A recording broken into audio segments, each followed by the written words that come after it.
Hey, welcome to Physionic, where we learn the body from the macro to the micro. If that's something you think you'd be interested in, then consider subscribing. Today's content is one that took me quite a while to research.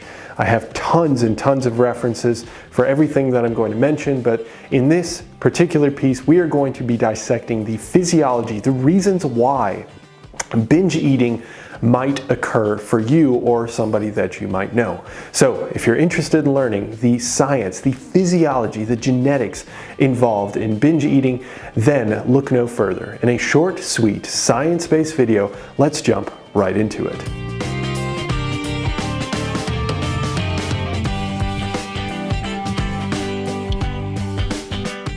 Binge eating, often defined as a person over-consuming food over a short period of time, eating past the sensation of fullness, eating in secret, and/or feeling distress over eating large amounts, is an issue for many people, some publicly acknowledging it and others not.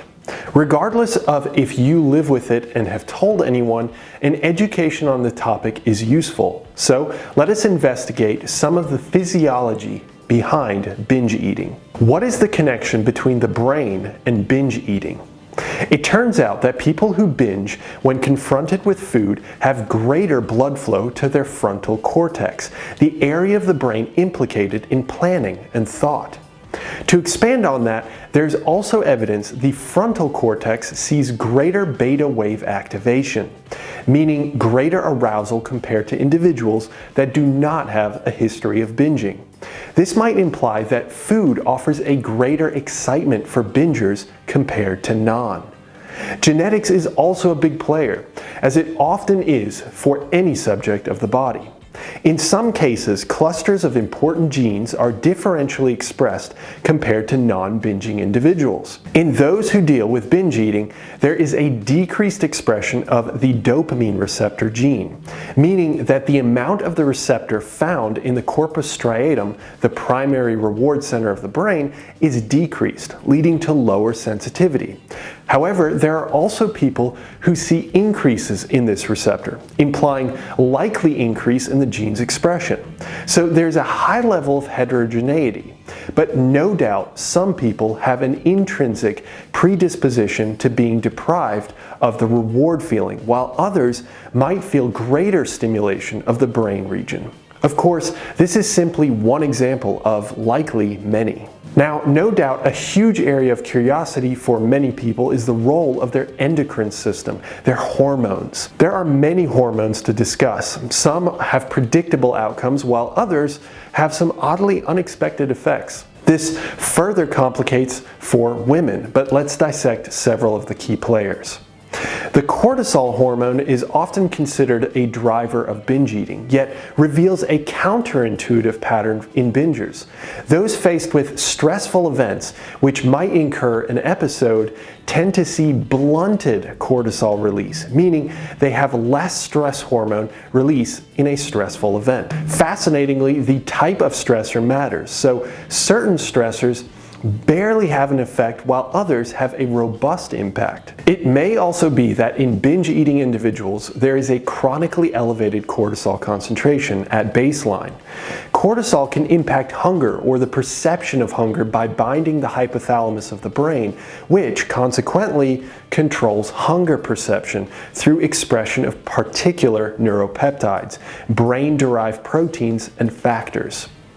Another player often discussed when examining satiety is the hormone leptin. Usually leptin is low when a person has not been consuming enough food, leading to increased hunger, again, through its effect on the hypothalamus.